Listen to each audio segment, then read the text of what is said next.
And there we go again. Okay, stream-oriented communication. This is something that is kind of special in distributed systems. What you'll notice is that most of the communication I've been talking about so far, and most of the communication that I will talk about, is about discrete communication. It's just about sending messages and getting responses.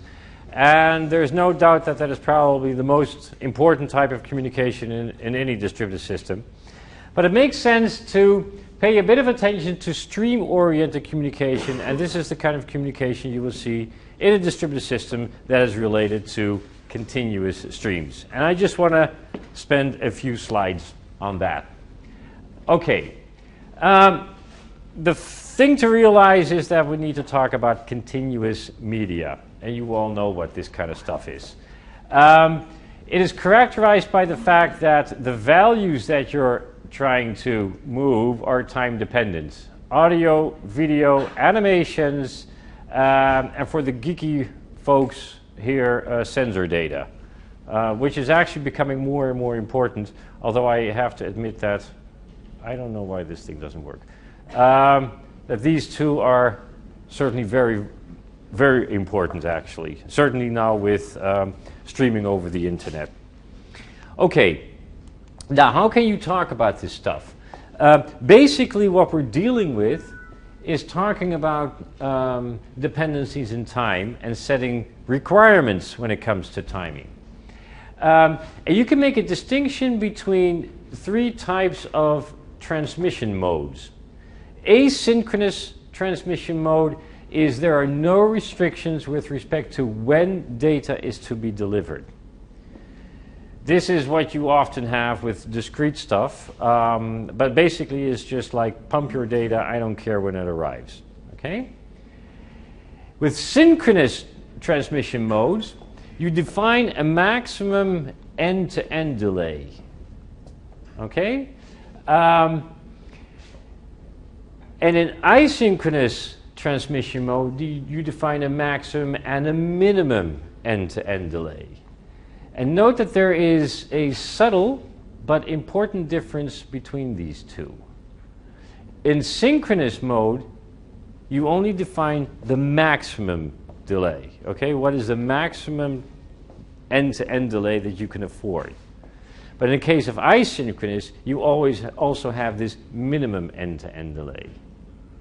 And the minimum end-to-end delay may also be needed to basically ensure that jitter. So jitter is bounded. Jitter is an extremely important thing. It says essentially that my packets will travel with a certain speed through the internet. And the speed may fluctuate a bit, but it won't be too fast and it won't be too slow. And this may be extremely important on the recipient side so that it can build up its buffers to make sure that it has a kind of continuous stream coming in. We'll get to that in just a minute. Okay? Now, let's take a look at a stream. A continuous data stream is a connection-oriented communication facility that supports asynchronous data transmission. Okay, so that's the definition that I will be taking, a continuous data stream. And there are some common stream characteristics that you can easily imagine was what you would see in practice. Streams are generally unidirectional. You pump data from here to there. Okay, that's also the kind of mode that we're thinking in. It could be two-way, but then you would have two separate streams. That would then need synchronization. I'll get to synchronization later on. So like I said, there is generally a single source. There may be multiple sinks. And if you have more sophisticated multimedia, last time somebody mentioned multiplayer games, there you could argue that you actually have multiple sources. But for most streams that you actually currently encounter in the internet, there's one source and a lot of sinks. Okay? Now, if you start thinking about this, we see these sinks and these sources often as hardware devices. So when it comes to distributed systems, you see the software act as a wrapper around those devices. The more interesting ones, I think, actually are the simple streams and the complex streams. A simple stream is a stream with one type of data, only video frames or only audio frames, okay? And a complex stream has, of course, in principle, multiple streams bundled together. And when you have complex streams, you have a synchronization problem. And everybody sees this on TV where you have this lip synchronization issue, and often caused by natural delays, and you have to make sure that the multiple streams get synchronized. Yes? You only have this problem when you transmit over different channels. You only have this problem when you transmit over different channels. We'll get to that in just a minute, okay? Because the synchronization problem needs to be solved. It is a synchronization problem. How you implement multiple streams or complex streams, that's a different issue. And there are actually alternatives. Okay. But it can be a nasty problem. Let me put it that way. Now, this is always kind of one of my favorite ones. This is where systems people can get into a fight with people who put up requirements. So if you think about this, what you will generally notice is that for continuous streams, you need something like quality of service. And this is where two worlds start to diverge, I should say. So if you start thinking about quality of service and you know nothing about implementations, you start thinking about, okay, let me see how I can specify what I would preferably like. So for example, I could say, I require a certain bit rate. Okay, this is not unreasonable. Then I say, well, to make it really cool, I also want to have this maximum delay and perhaps a maximum end-to-end delay. Or indeed, tell me how much jitter I can afford. Okay, I'll come back to these things in just a minute. Or, for example, the maximum round-trip delay. And, okay, these are the more important ones, but if you can easily imagine that if you're not a systems person, you could just, drift off into heaven and come up with all these cool requirements. Which is not unreasonable, except for one thing. Let's take this whole issue of quality of service from a systems perspective. And think in terms of the separation between policy and mechanisms. And I will ask you, how many mechanisms do you have in a distributed system to implement quality of service? What are the 5 or 6 mechanisms that you could use to implement quality of service? Maybe TCP or UDP, for example? No, I don't think TCP or UDP is a mechanism. Zero mechanisms. Well, there are a few, but there are a few. Yes. Full duplex or something, bandwidth throttling. Yes, so bandwidth throttling, full duplex, half duplex, Priority flags. a bit of priority flags, buffers. Well, the what? VLAN. Is VLAN a mechanism? That's an interesting suggestion. Why do you mention that? What are you suggesting by the use of VLAN? Okay, so I'll repeat this for the recording. So if you take a look at voice over IP, that is often placed into a single VLAN and then prioritized. Okay. So you just gave an answer to my question. What's so special about VLAN? What's so special then about VLAN? It separates networks, but you mentioned something else. Prioritized. Okay? So here you have it. You have a bunch of these mechanisms, and have you noticed how primitive they are? So, you have buffers, and maybe there's something in the network. Maybe you can use VLANs. Maybe you have a choice between half duplex or duplex, these type of things. And that's it. And then can you imagine the big gap between your specifications and the mechanisms that you have to meet those specifications? That's where the trouble starts. Okay? So my claim is that from a systems perspective, you really don't have that much. You have buffers, and you have a couple of these things that will allow you to have perhaps prioritized streams, but hey, that's about it. So the big problem is implementing very high-level quality of service requirements or specifications with the very primitive mechanisms that you have as a systems developer. And that's a big mismatch between theory and practice. Okay. Now you can do a few things. And some of you may actually recognize this picture because it is a traditional way of trying to overcome jitter. And the model that you have to pick up in your mind is the following. You have a sender that is sending a stream of data, but all of these data items are of all the stuff that this sender is actually sending are packets, okay?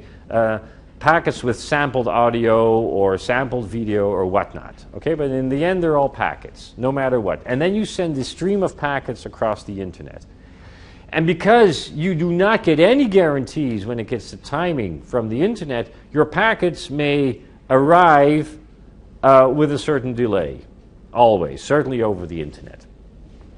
And what you can do at the receiving side, one step back. What you have at the receiving side is the following. You have a playback device, and this playback device essentially needs to be handed out packets in a very continuous rate, or at a very continuous rate.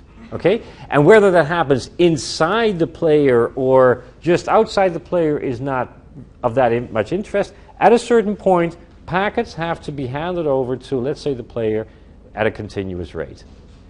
But they don't come in at a continuous rate at the receiver side. And that's where you can use buffers. So what you do is you simply build buffers, and you make sure that your buffer always has enough packets in it, at least that's your goal, to hand off packets at a continuous rate to the player. Is this model clear to everyone? And now you see what you do in the internet. If you have, let's say, a poor connection, you will have a huge buffer, relatively large buffer, so that you can hand out packets in a continuous rate. And what you see in the internet is that sometimes you really have this significant delay before you can actually start playing a video or audio or whatnot. And if your buffer is too small, what will happen is that it will go on for a certain time, and then, you get this rebuffering notice, and basically your audio or your video just stalls at a certain point. And this actually can happen in practice. To give you an idea, at home I have an audio system that basically gets the music from music servers, okay? And I had one receiver that was operating over the wireless network, and it's a kind of an unreliable network, certainly where that receiver is placed, and sometimes the Wi-Fi connection or the Wi-Fi reception dropped to 16 or 20% in that order. And what happened was that the device didn't buffer enough. So it started to rebuffering, which is very annoying when you're listening to music because basically you're not getting anything. So what I did is I attached this thing through an Ethernet cable, problem gone. For the very simple reason that the connection is much better. So the buffer size that is hard-coded into the receiver basically was big enough to handle any fluctuations. That's it. Okay, so that's a kind of a very practical example where you see this buffering takes place. Now, in this picture, what you see is exactly what I just explained. You have packets that depart at the source at a very continuous rate. This is what you want here at the receiver side. This is what happens over the internet. The packets arrive in the right order, but with considerable gaps between them. If you can dump them into a buffer, and you make sure that your buffer is large enough before you actually start your playback, you will always have packets in your buffer to hand over to the receiver. If your buffer is too small, then perhaps this thing, this last one, may arrive too late, which means that at this point over here, you will actually have an empty buffer, which leads to a gap in your audio.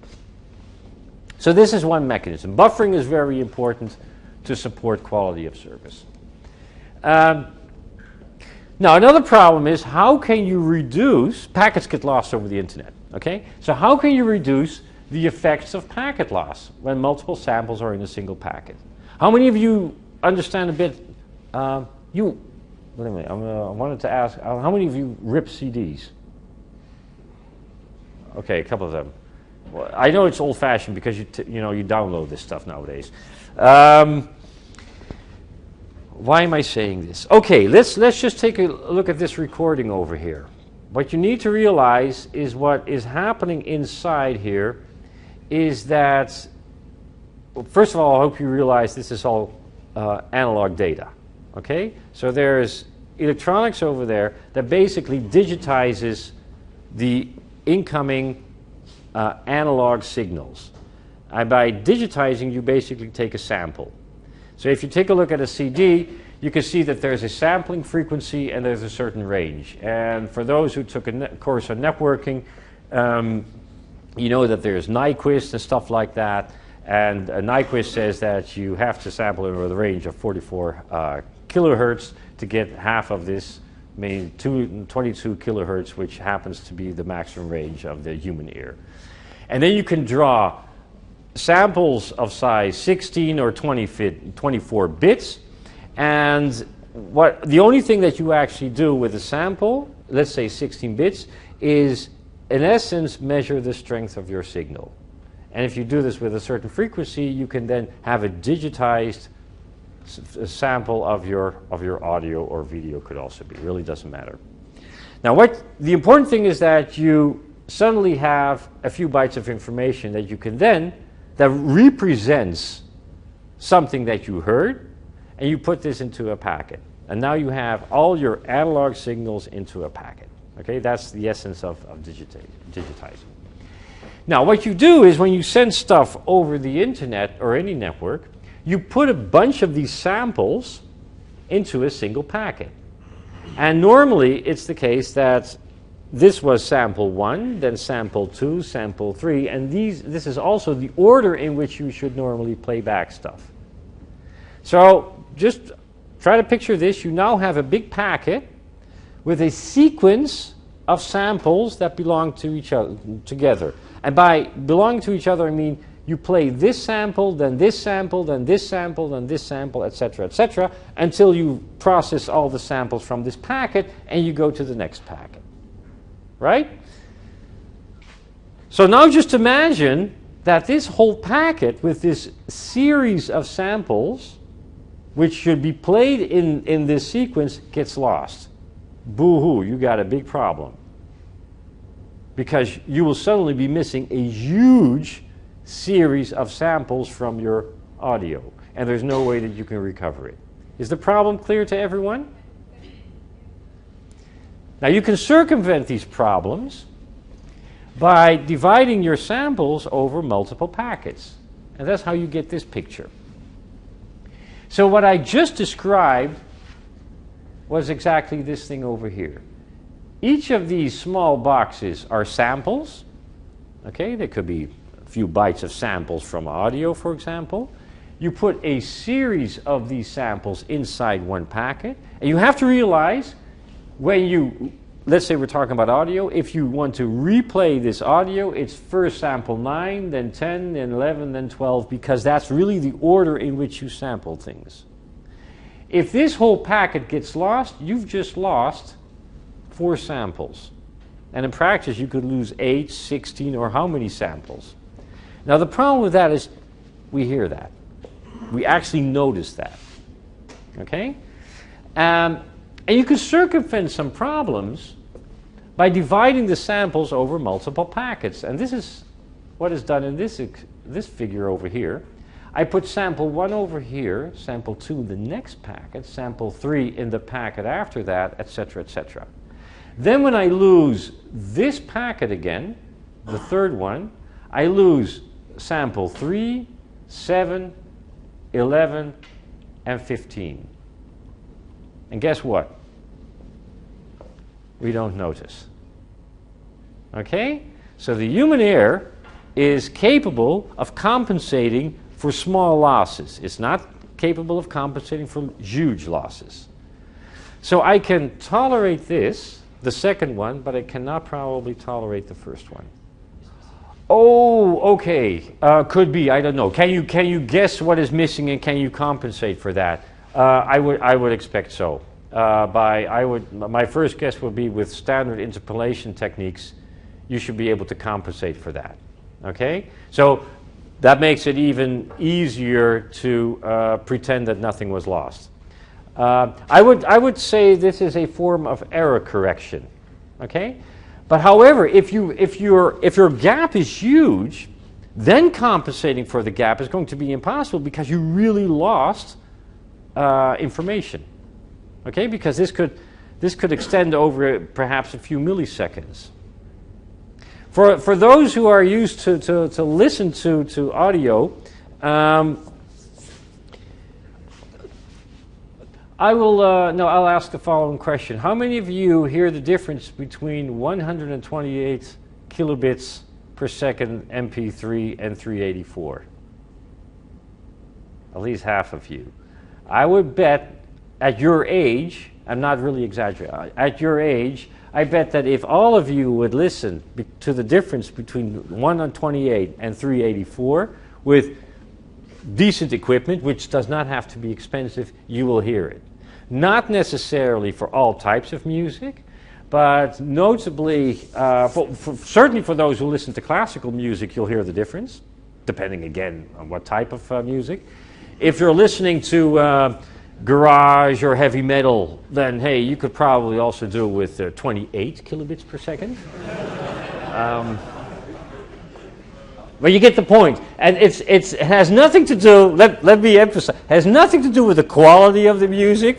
We may differ in opinion about that, but it has to do with the dynamic range that you would see in, let's say, certain classical parts that are generally not there in heavy metal. To say heavy metal is just loud, okay, and lots of classical music is also very, very loud, I should say. But you get the point. The range in dynamics is different with lots of pop music compared to classical music. But my guess is that if you would just, pick your favorite songs and the ones that are difficult, voices, that kind of stuff, and then try to see if you can hear the difference between 128 and 384. And you can hear the difference. And this notably is true for most of you in this room, and that has everything to do with age. Okay? Tough luck for all of us, notably the guys in this room, but when you get older, don't pretend that you're going to be enjoying hi-fi anymore, because your ears will not capture all these subtle differences. I would love to think that I can still hear a 10 kilohertz tone, but the fact is I don't. Okay? You do. And don't worry, when you get to my age, you won't either, okay? but it's noticeable, yes. I like that question. Okay, so let's take this situation. This situation over here. Okay, would you need a bigger buffer? And you need to explain what you mean by a bigger buffer. Bigger buffer at the receiver side? Okay. Who says you need a bigger buffer at the receiver side? Let me see some hands. Okay, who says you do not need a bigger buffer at the receiver side? And who says I don't know? Which is now in this case in order, okay? Okay, why do you think you need a bigger buffer? Exactly. So the answer is yes, you need a bigger buffer, certainly compared to the first situation. And the answer is actually relatively simple. Just take a look at the fact that you need to play sample 1 and then sample 2 and then 3 and then 4, okay? But before you can actually play sample 4, you must have received 1, 2, 3, 4 entire packets. Now if you compare this to the first situation, you can play sample 4 already when you have the first packet. That's the big difference. So normally, yes, you would need a bigger buffer. However, if your buffer is already very big, it's not going to make that much of a difference because you already have it. And you may then only lose a sample if your buffer is too small, instead of lots of information. Let me phrase it like that. But in the general rule, yes. Yes? You need the last part. You only miss the sample. So actually, I would say you need a smaller buffer, but you can do it with a smaller buffer. Okay, wait a minute. I'm making an assumption here. You buffer packets, you don't buffer samples. So, well, you have to at least store the other packets before you can even play 4. In this example, Okay? I would, the last packet is indeed gone. So No, so let's not, packets are not lost. Let's just assume that no packets are lost. It's now just the coding scheme. Okay? So, to play sample 4, yes, you would at least have to receive, okay, and I'm also assuming the packets arrive in the order that they were sent. To play sample 4, you would need at least to have buffered these 3 packets. Do you agree with me? Okay. Compared to this situation, you only need to have buffered packet 1 to play sample 4. but the impact is much lower. That's a different question. That's a different question. But there's another problem related with a bigger buffer, and you didn't make that explicit. It's not just that you need a bigger buffer, you have to wait longer. Okay? Because in order to play sample 4, you can start with the first packet, but you can only start playing sample 4 after you have received those 3 other packets. So it's not just a buffering issue, you also have to wait longer. Do you agree? Okay, so the delay is longer before you can actually start, which is related to your buffer side. Okay. Synchronization. So here's another one. How many of you have ever played with headphones and sending a mono signal through the headphones? Enough people. Okay, you can easily do this at home. So this is one of the experiments you can do at home. Just place your headphones and make sure that you have a mono signal and try and put this. What you'll notice if your ears are more or less symmetric, that the signal is coming, seems to be somewhere in the middle of your head. Now there is this. I think Audacity actually also supports this. It's one of these audio pieces of software. I'm not quite sure. Does Audacity allow you to introduce a delay? Does somebody know that? Yes, it does? Okay. Use Audacity and then put a delay on one of the channels. So now you have your mono signal and you put a delay on, let's say, the left channel. What you will instantly notice with only just a very small delay is that the thing that you're listening to will not be in the middle of in your mind anymore. It will directly diffuse in your head. It's kind of quasi-stereo, okay? So you see sometimes these buttons and all kinds of equipment on enhancing your stereo. Well, what they're doing is basically applying a combination of techniques of phase shifting and a bit of delay. And then suddenly you have this idea that, your mono signal is now suddenly everywhere. Now, why am I giving this example? It's about the slight delay that will already be noticeable. And if you have a trained ear, it turns out that a difference of less than 20 to 30 microseconds, don't worry, I can't handle 20 to 30 microseconds, I won't notice it. But there are people who have a trained ear who will notice a difference in 20 to 30 microseconds in audio. This is amazing. Okay? And you can also see this type of difference with indeed lip synchronization. And we're very, very sensitive to these type of synchronization. So synchronization is actually very important. And it's actually something not only important, but it's sensitive. We are very sensitive to it. So we got to get this right.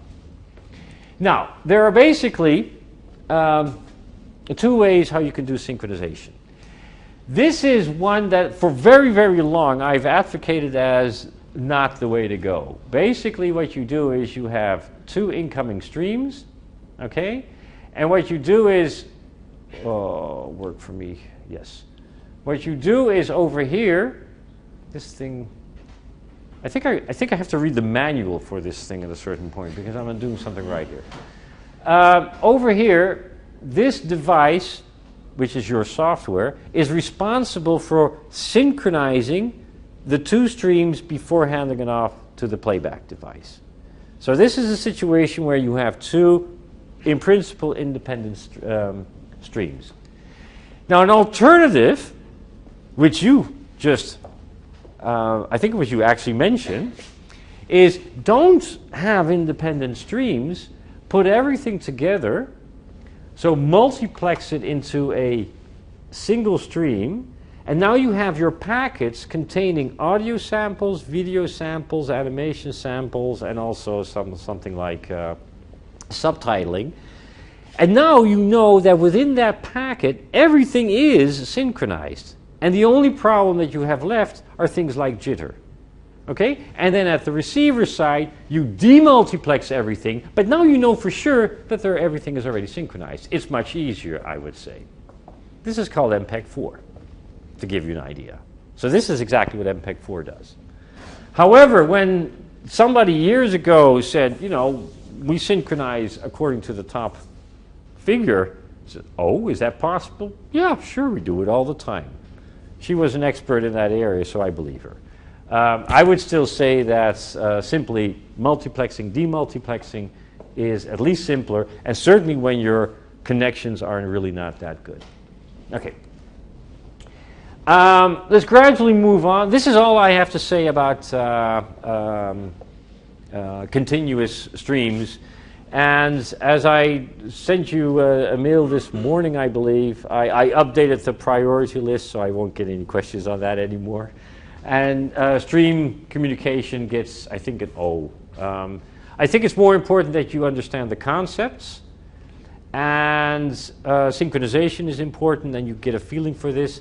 And, you know, do these experiments that I just mentioned. Well, you know, within 10 minutes you understand, okay, this is what he's talking about, and that's about it. I just want to make sure that you have a sense of maybe the problems that you may bump into, and it's not always that obvious how you solve these problems. And that's good enough for me.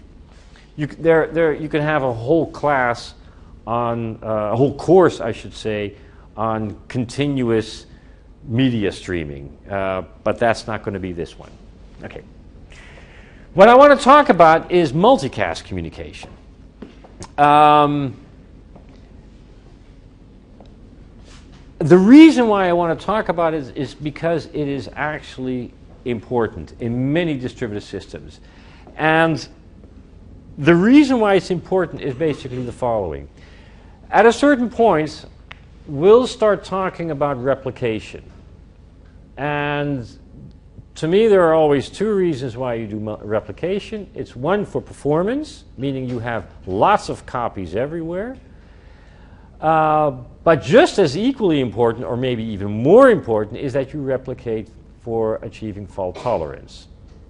Now, what you need to realize is that as soon as you have replicas, oh, by the way, the difference between these two is that for performance you have lots of copies everywhere, and you can only do this with data that is not updated that often.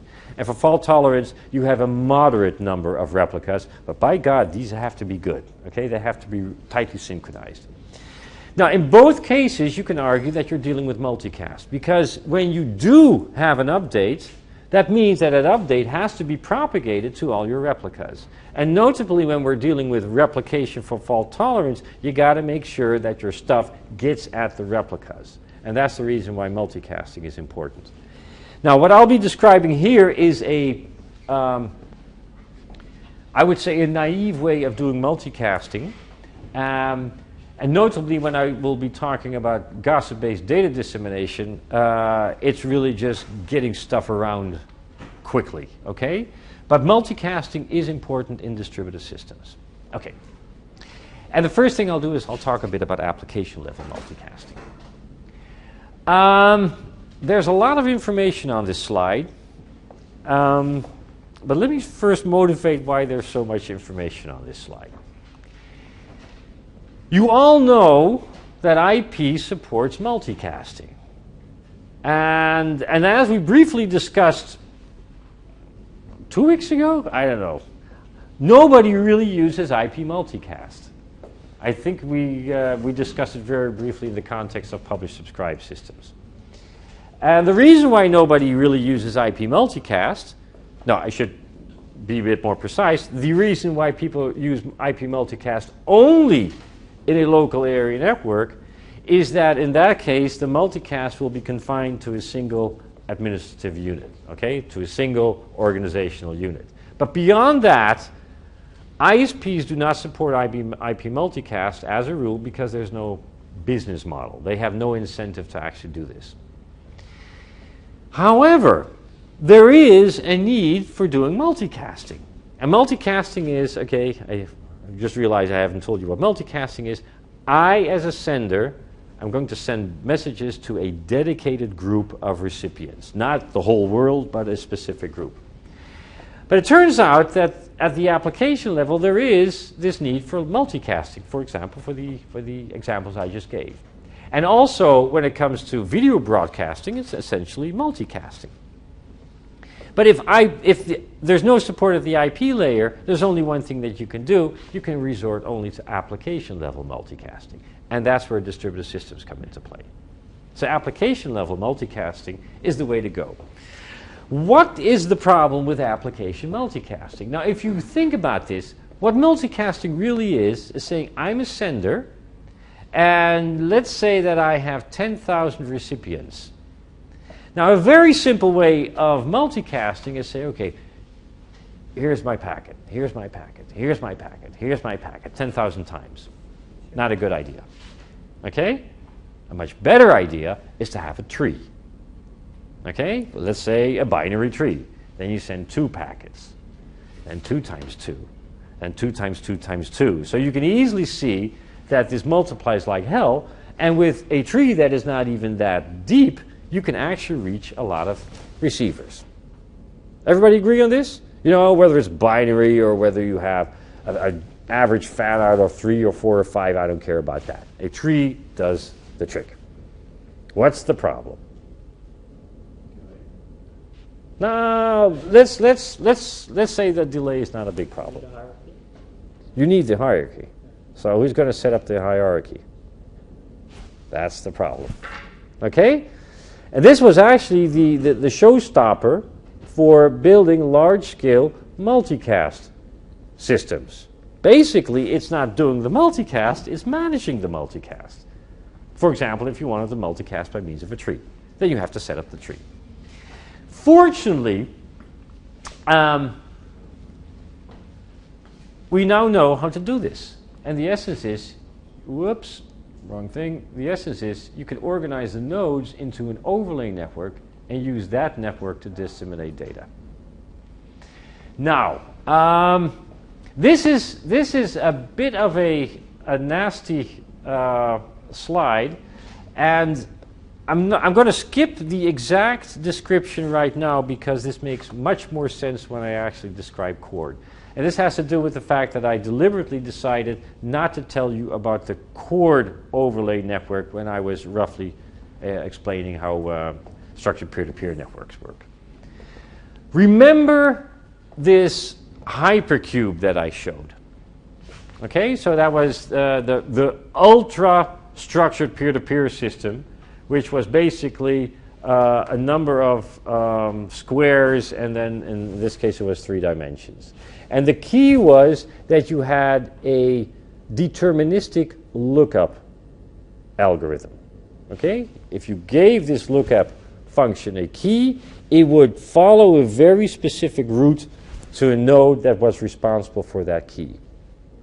That's the only thing that you need to picture for now. Is everybody with me? Okay? So you have this lookup with a key, and what I didn't tell you is how the routing took place. The only thing is that you have to imagine that there is a deterministic route through this overlay network to a node responsible for that key. We're going to use exactly that mechanism to set up a tree. And it's actually very simple.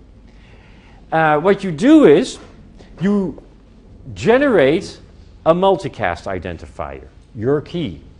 Okay? And then you say, route me to the node responsible for this key. So you follow a path through your structured peer-to-peer network towards the node that is responsible for your key. Okay, that's all on this slide. So that's the third bullet. The request is routed. Don't think about successor of MID. That's not important. To the node responsible for my key. That node was going to be the root of your tree. So I just generate an identifier. I get to a node responsible for that identifier. I call it a key. Say, hey, you're going to be my root. Now, while you're moving towards that root, you pass other nodes. Okay, this is also something that you need to realize. So now if I want to join a multicast tree, I say, okay, I want to join, so I send a join request with the identifier of that tree. That request is routed through my peer-to-peer network and passes nodes. If it passes a node, I check whether that node is already a member of the tree. If it's not, it becomes an intermediate node of my tree. Okay? That node will now become a member of the tree, and it forwards the request. So this is already a recursive algorithm until it hits the root. Here's another process that wants to join the tree.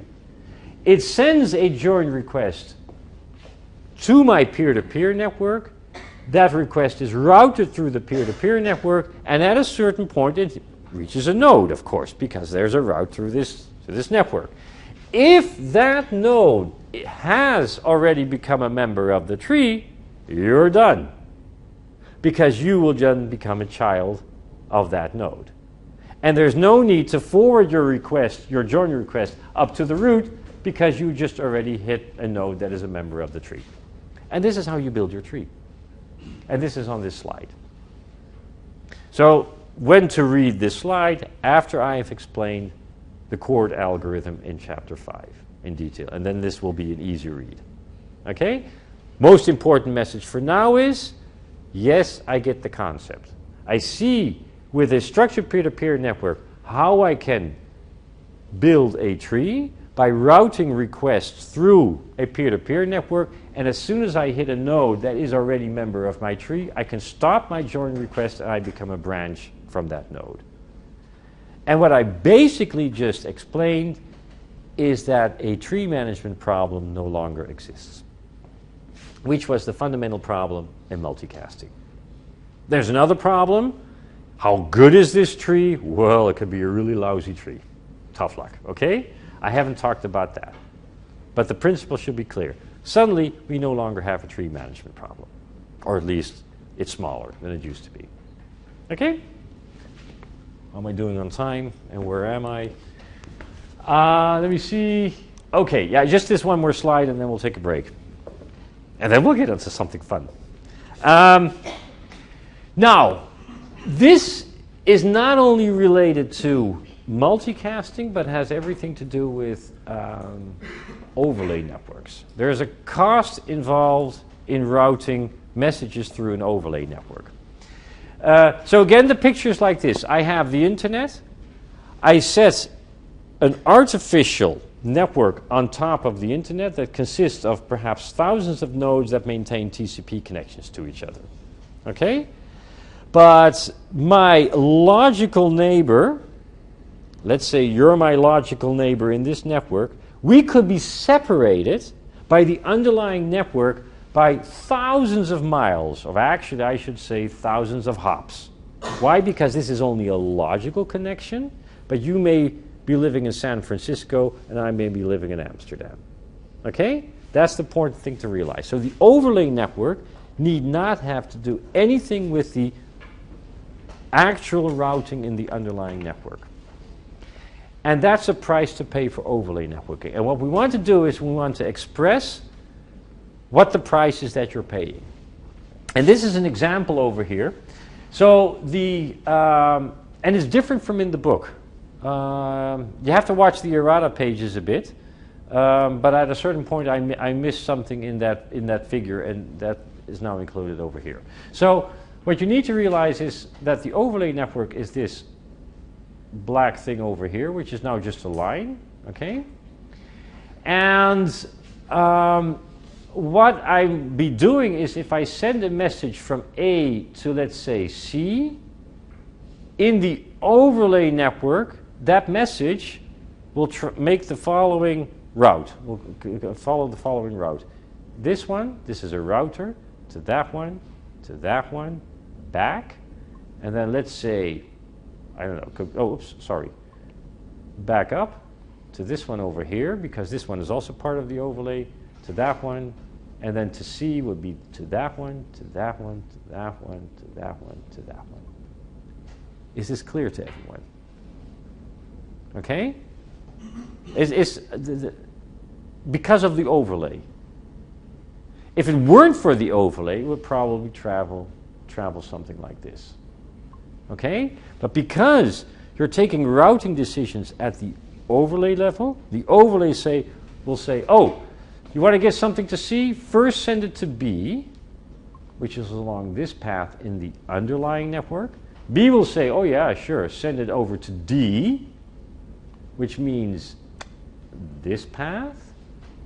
Then D will say, yeah, I know where C is, and then it will be sent like that. Got it? Yes? Why does it take the other path? Because RE is part of my overlay. Okay, that was the mistake I made in the book. So otherwise, what I just showed wouldn't make any sense. So this is a really bad overlay in terms of performance. Now, how do you express this performance? You could have link stress and stretch. And my claim is that stretch is the most important one. Link stress is how often does a application level multicast message or any overlay message cross the same physical link. So in this case, the message from A to D needs to cross RA, RB twice. Yes. 1, 2, and then it's on its way to D. Okay? So the link stress is for this link, underlying link is twice. It's 2. Yes. For others as well, yes. So it's for this case, if I just take a look at that specific link, you see that the message from A to D has to cross that thing twice. Okay? Stretch is a more important one. It's the ratio in the delay, cost, whatever you want to call it, between an application level multicast path and a network level path. So if you take a look at this example, the messages from B to C, they follow a path of length 71 at the overlay, from B to C. Okay, let's start counting. I hope I get this right. B to C is 1, 8, 38, 58, 58, 63, 64, 65, 70, 71. Did everybody get that? The optimal path from B to C is actually 47. 1, sorry, got to read the manual. 1, 41, 46, 47. Got it? That will be an optimal path from B to C. Yes? The fact is you can actually measure stretch. So you do this for lots of paths, and then you can see how much overhead your overlay is introducing. So when we're going to talk about peer-to-peer systems, I'll also briefly pay attention into incorporating network proximity in the construction of your peer-to-peer network. Okay? Now, you can measure the cost of the underlying network, because you will then do the routing not through the overlay network, but directly through the underlying network. Okay? And you can actually measure the delay there. So if you would express the delay in terms of actually round-trip delays, not in hops, but for example in terms of seconds, or milliseconds, you could start measuring differences. And you do this in many cases. For example, in our own research on wireless networks, we build overlays, and we can measure, well, if we didn't have the overlay, what will be the optimal path from A to B. Now, in practice, in virtually all cases, at least the cases that I came across, a reasonable stretch value for an overlay network is something like 1.2. Okay? So this is actually a very bad example for this specific path. Also, you have to realize that you always talk about the average stretch. Okay? So if you build an overlay network, my claim is that in many, many cases, and there will always be exceptions to the rule, you can actually achieve an optimal mapping of your overlay network on your underlying network, having an average stretch of approximately 1.2. If you get above 1.2, 1.3, you're doing bad. Okay? And there may be cases that is virtually impossible to get below that. 1.2 is very reasonable. You can often get it smaller than that, but I haven't come across many examples, except for the obvious ones, where you can actually introduce an overhead that is less than 10%. Again, there are lots of variables here. It depends on what kind of performance metrics you take, what the overlay looks like, what your underlying network looks like, but in generally, an overhead of 20%, meaning a stretch of 1.2, is very reasonable. Okay? Is the concept of stretch clear?